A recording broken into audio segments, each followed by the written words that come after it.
Number one, rule of Wall Street. Nobody, and I don't care if you're Warren Buffett or if you're Jimmy Buffett, nobody knows if the stock market is going up, down, sideways, or in fucking circles. This was Matthew McConaughey in The Wolf of Wall Street. He was right about stockbrokers. But now let me take you to an office room in Nebraska where a 95-year-old investor is sitting on top of $400 billion in cash. He's observing the Buffett indicator, which represents the value of the US stock market compared to the size of its economy. It's an all-time high. Now, the question we have to ask ourselves is why? He says, we've never had people in a more gambling mood than now. And the fact that he remains both wise and patient leads us to believe that markets may have reached peak optimism or peak delusion. To study history is to study humanity. And humanity has a remarkable talent. We don't learn from failure. We repeat it just bigger. And panic is the tax paid by those who forget history. We are living in extraordinary times, incredible technological progress with frightening human deterioration. With the rise of synthetic power, we have AI writing poetry, diagnosing diseases, optimizing supply chains, and building the army of the future. We like to believe we're evolving, but here's the uncomfortable truth. Every system in nature, before it evolves, goes through a period of chaos. And right now, we're not just in chaos, we're accelerating it.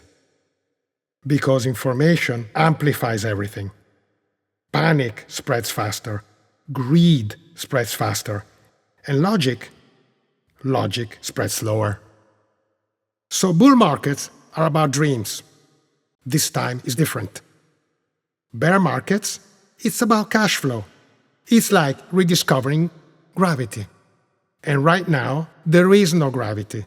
And it all starts in the US, where the S&P 500 is at all-time high, with the idea that a war has no long-term impact. Consumer confidence is at all-time low, public debt above 135% of GDP, deficits running at 6%, inflation at 3.8%, likely to rise, and still someone says cut rates.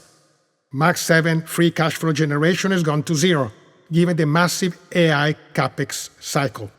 And concentration in the Max 7 as a percentage of total market capitalization has reached levels equal to the greatest bubble peaks in financial history.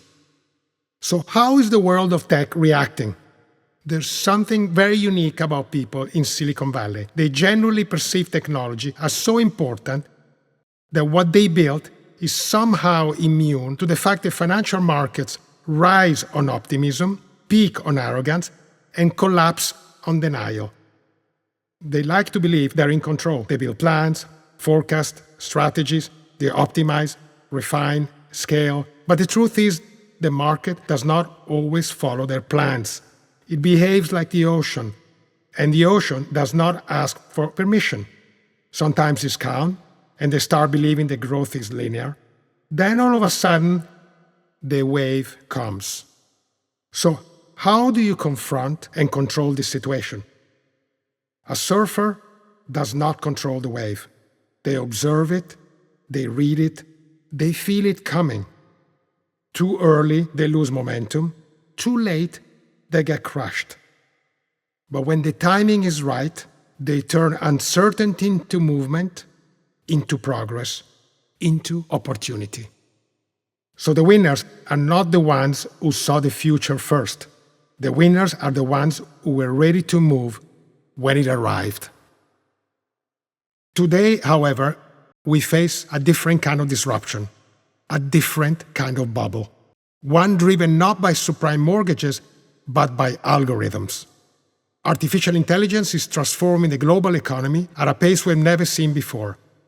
Most likely, it will be the last invention made by humankind. And once again, we must ask ourselves, who is leading us in this transition? Never mind driverless cars. We live in a driverless world. And most of all, who bears the cost? So companies are reporting record productivity with fewer workers.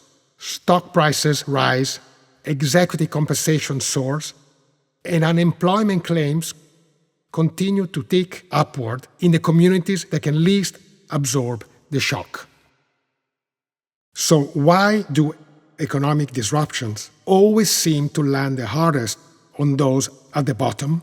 The last financial crisis taught us that when the music stops, silence becomes expensive, and the consequences fall unequally. We have a chance now to learn from this lesson, before the next crisis, hopefully.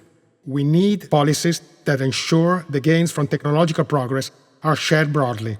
And perhaps most importantly, we need a shift in values since technology is evolving faster than our morality.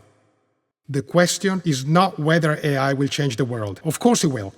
The question is whether we will allow that change to deepen the fractures already dividing our society. Or whether maybe we will finally build something different, a world in which corporations are not just responsible towards their shareholders, but also towards their customers and finally towards their community. So let's not waste this moment. We owe it to ourselves, we owe it to our kids, and I personally owe it to my mentor.